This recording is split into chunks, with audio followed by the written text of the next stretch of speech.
तो आज की वीडियो में हम आपको एक्सेल के अंदर फार्मूलाज और फंक्शन का इस्तेमाल बताएंगे। ये बेसिक बिगनर्स के लिए है, यानी बुनियादी ऐसे फार्मूले हैं जो हर बंदे को आने चाहिए और आसानी के साथ इसको लगाया जा सकता है। तो इनको सीखने के लिए आज ये 16 फार्मूले या फंक्शंस हम आपको लगाना सिखाएंगे और थोड़ी सी देर के अंदर ये बहुत आसान है इसको लगाना, इनको इस्तेमाल करना। आपकी रोज़मर्रा के मामलात में इसका इस्तेमाल होगा, लेकिन ये सब कुछ सीखने के लिए आपको जस्ट लॉजिक को पिक करना है और उसके बाद आप ये सब कुछ कर सकेंगे। तो आइए सबसे पहले हम क्या करते हैं, ऐड को इस्तेमाल करते हैं। ऐड को इस्तेमाल करने का तरीका क्या होता है, नॉर्मली हम जब जमा या नफी जमा करना चाहते हैं तो हमें या ऐड करना चाहते हैं तो हम इक्वल लगाते हैं। इक्वल लगाने के बाद आप इस पे यानी जो आपकी वैल्यू होगी वो लगाएंगे, फिर उसके बाद प्लस लगा देंगे, फिर नेक्स्ट वैल्यू को लिखेंगे, फिर प्लस लगा देंगे और फिर अगली वैल्यू को लिखेंगे और जैसे इंटर करेंगे वो खुद ब खुद इसे समीशन कर देता है, यानी ऐड कर देता है। लेकिन जब हम ऐड का फार्मूला इस्तेमाल करेंगे, इसके लिए आपको क्या करना पड़ेगा, आपको सिंपली ये देखें, मैं ये दोबारा करता हूँ, इक्वल का साइन लगाने के बाद आपने उस सेल पे क्लिक करना है जो आप ऐड करना चाहते हैं और फिर प्लस का साइन यानी ऐड का साइन लगाएंगे, फिर अगले सेल पे क्लिक कर देंगे, फिर प्लस का साइन लगाएंगे और फिर अगले पे क्लिक करके इंटर करेंगे। तो ये देखें आपके सामने ये ऐड हो गया है। इस तरह अगर आप सब्सट्रैक्ट करना चाहते हैं तो सब्सट्रैक्ट करने के लिए आपको क्या करना पड़ेगा, सिंपल माइनस करना है। इसलिए हम सपोज ये इन दोनों को हम इसमें से एक इससे ये माइनस करना चाहते हैं तो आपने इक्वल लगाना है। इक्वल लगाने के बाद आपने वो वैल्यू यानी सी, ये जो सी वाला कॉलम इसको क्लिक करना है और उसके बाद माइनस पे क्लिक करना है। माइनस पे क्लिक करने के बाद जो माइनस करना चाहते हैं उस पर क्लिक करेंगे और इंटर प्रेस कर देंगे। ये देखें 4 - 2 = 2, इसने खुद ब खुद आंसर दे दिया। इसी तरह अगर आप मल्टीप्लाई करना चाहते हैं तो आपको क्या करना पड़ेगा, आप सिंपली यही मेथड करेंगे। यहाँ मैं इक्वल लगाता हूँ, इक्वल लगाने के बाद आपने जिस सेल को मल्टीप्लाई करना है 2 मल्टीप्लाई अगर आप करना चाहते हैं तो आपको एस्ट्रिक लगाना पड़ेगा।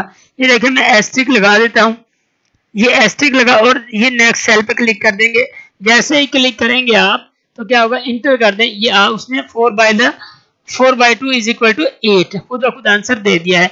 इसी तरह हम देखें, इसी तरह अगर हम डिवाइड करना चाहते हैं तो आपको क्या करना पड़ेगा, यहाँ सपोज हम वैल्यू लिख देते हैं 8 और यहाँ लिख देते हैं 4।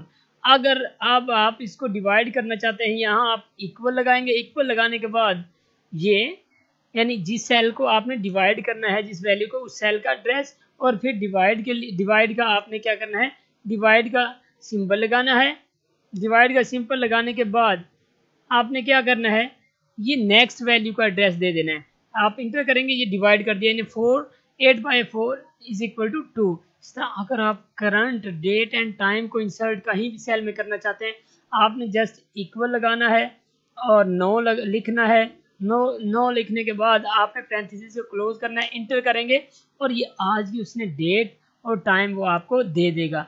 इसी तरह आपने क्या करना है कि आप किसी भी जगह पे इसको पेस्ट कर सकते हैं। इस तरह अब सम इफ की तरफ अगर हम आ जाएं, अब हम आपको सम इफ की तरफ ले आते हैं। सम इफ के फार्मूले का मतलब ये है कि इस फार्मूले के जरिए आप कंडीशन लगा सकते हैं किस सूरत में वो सम करेगा। आइए अब हम सम इफ को यूज करते हैं। आपने जस्ट इक्वल लगाना है, उसके बाद SUM सम इफ। जैसे ही आप लिखेंगे और पैरेंथेसिस को ऑन करेंगे, वो कहता है कि पहले आप अपनी रेंज सिलेक्ट करें और आप गौर करें तो ये आपको नजर आएगा रेंज, तो हम ये इसकी रेंज सिलेक्ट कर लेते हैं। जैसे रेंज सिलेक्ट करेंगे उसके बाद आप स्प्लिट लगाएं यानी कोमा लगाएं, उसके बाद क्राइटेरिया डिफाइन कर दें किस बेस पे इसे सम करें। अब मैं ये कहता हूं कि अगर वैल्यू 3 है तो फिर जाके प्लस कर देगा। अब मैं यहाँ लिख देता हूँ 3 और उसके बाद इसको पैरेंथेसिस को क्लोज कर देता हूँ। अब जैसे इंटर करूँगा, अब देखिए हमारे पास 3 वैल्यू 2 बार है तो ये 6 आंसर देगा। इंटर करेंगे और ये 6 आंसर आ गया। इस तरह अगर हम इसको यूँ करें, चेंज करके 2 कर दें इधर, तो फिर क्या होगा, 2 एक बार है तो आंसर 2 ही आएगा। ये देखिए ये 2 आ गया। इस तरह काउंट इफ भी यही करता है कि जैसे अगर मैं काउंट इफ लगाना चाहता हूँ, यहाँ मैं इक्वल लगाऊंगा। इक्वल लगाने के बाद मैं करता हूँ काउंट COUNT काउंट इफ और उसके बाद पैरेंथेसिस स्टार्ट करूंगा। वो कहते हैं आप पहले अपनी रेंज डिफाइन कर लें। ये सपोज ये हमारे पास रेंज आ गई है, मैं कहा ये सारे सेल ले लें। उसके बाद आपने क्राइटेरिया डिफाइन करना है, वही आप कोमा लगाएंगे और ये क्राइटेरिया वाले पोर्शन में आपने क्या करना है, क्राइटेरिया वाले ऑप्शन में आपने ये देना है कि वो किस सूरत में काउंट करे, कि कौन सी ऐसी वैल्यू जिसको काउंट करना चाहते हैं। या हमारे पास 4 भी है, 5 भी है, यानी 4 भी है, 8 भी है, 2 भी है। हम क्या कहते हैं कि सपोज 2 को जानना चाहते हैं 2 की वैल्यूज कितनी है, हम इस यहाँ 2 लिखेंगे और पैरेंथेसिस को क्लोज करेंगे। जैसे इंटर करेंगे उसने कहा 2 हमारे पास 5 मरतबा है, 1 2 3 और ये 4 और 5, ये 5 मरतबा इसने काउंट कर दिया। इसको हम दोबारा देखते हैं। अगर यहाँ हम कर देते हैं कि 5 इसकी जगह रिप्लेस कर देते हैं तो वो 5 को काउंट करेगा। कितने हैं 5 हमारे पास, वो कहते 2 वैल्यू हमारे पास 5 की, ये देखें ये 2 है। इसी तरह हम आगे चलते हैं। उसके बाद काउंट इफ के बाद आपके पास इफ है। इफ के अंदर आप क्या करेंगे, आइए अब हम इफ पर आते हैं। इफ फंक्शन के अंदर आप क्या करेंगे, सपोज मैं करता हूं कि इक्वल लगाएंगे, इक्वल लगाने के बाद इफ लिखेंगे। इफ लिखने के बाद आपने पैरेंथेसिस जैसे स्टार्ट करेंगे वो पहले कहेगा कि लॉजिकल आपका टेस्ट क्या है, कि लॉजिकल टेस्ट आपका ये होगा। सपोज मैं कर लेता हूं कि इफ ये D9 जो आपका D9 ये सेल इज इक्वल टू, अगर हो जाए सपोज मैं कर लेता हूं 9 के, देन ये अब आपको मैसेज क्या दे, मैसेज दे यस यस, और उसके बाद हमने फिर इसे क्लोज करना है और कोमा लगाना है। अगर ऐसा नहीं होता तो फिर ये क्या कहे, नो। यानी आप कंडीशंस लगा रहे हैं और उसके बाद आपने पैरेंथेसिस क्लोज करना है। मैं कहता हूं कि इस फंक्शन के अंदर वो कंडीशन में आता है कि अगर D9 is equal to 9 then yes का आंसर दे, अदरवाइज नो दे। जैसे ही हम इंटर करेंगे अब यस आ गया क्योंकि इस सेल के अंदर 9 है। अगर आप इसको 7 कर देते हैं, अब देखिए ये नो कर रहा है। तो ये था हमारा एक फंक्शन जो कंडीशंस की बेस पे आपको आपका आंसर देता है। इसी तरह कनकैटिनेट है। सपोज यहाँ हम लिखते हैं IT ट्रिक्स। अब IT ट्रिक्स जब आप कनकैटिनेट का, अगर यहाँ आके आप कनकैटिनेट करते हैं, देखिए कनकैटिनेट को जैसे ही आ गया नीचे आपके सामने फार्मूला आ गया कनकैटिनेट। जैसे ही आप लिखेंगे उसके बाद पैरेंथेसिस स्टार्ट करेंगे। वो कहता है कि जिन टेक्स को आप कंबाइन करना चाहते हैं, आपस में जोड़ना चाहते हैं, सपोज मैं इसको, फिर आपने सेपरेटर लगाना है यानी कोमा लगाना है और इसको, और इसके बाद आपने पैरेंथेसिस क्लोज करने, इंटर करेंगे तो इसने दोनों को इकट्ठा कर दिया IT ट्रिक्स। अब मैं यहाँ स्क्रोल और लिख देता हूँ, स्क्रोल।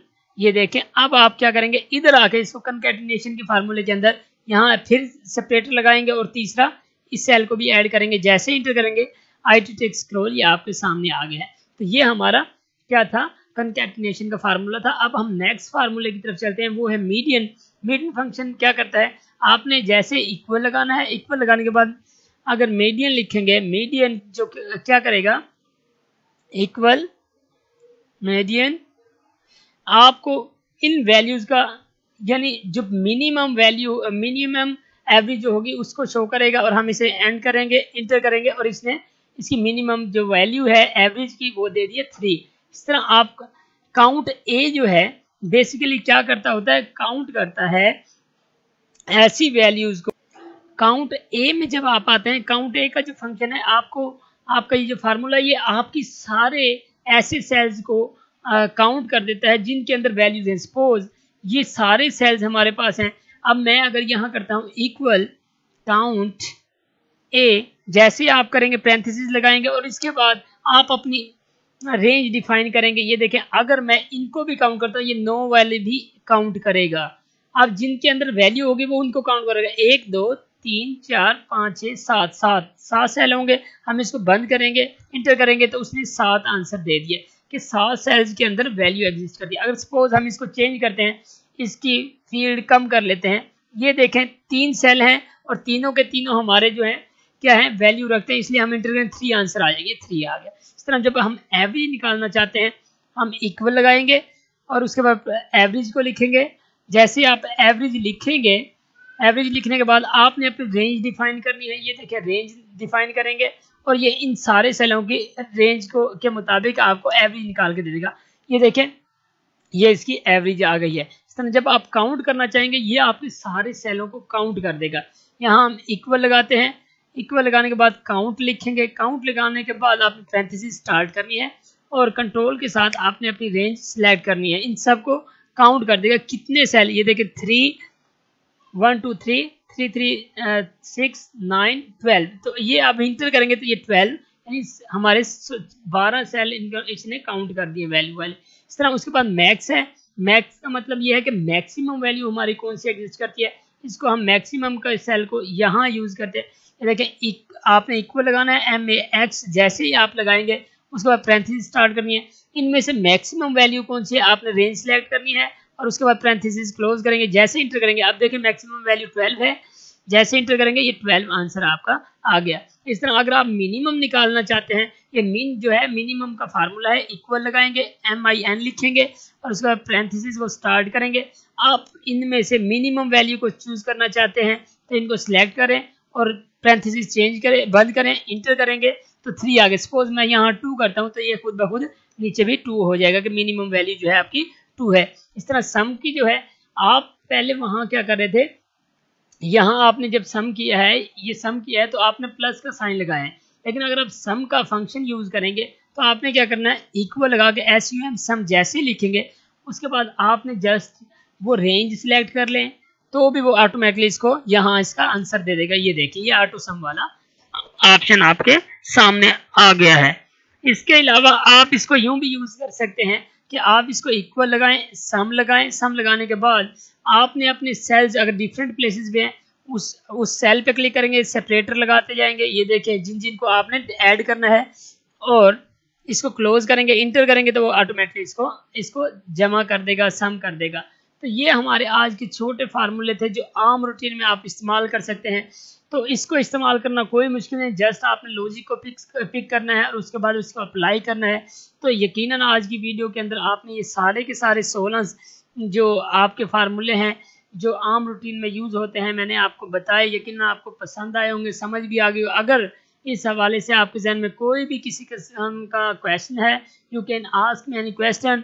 और इसके साथ हमारी वीडियो को लाइक करना ना भूलिए, शेयर कीजिएगा। और अगर अभी तक आपने हमारे चैनल को सब्सक्राइब नहीं किया तो चैनल को ज़रूर सब्सक्राइब कीजिए। अपना ख्याल रखिएगा। अल्लाह हाफिज़।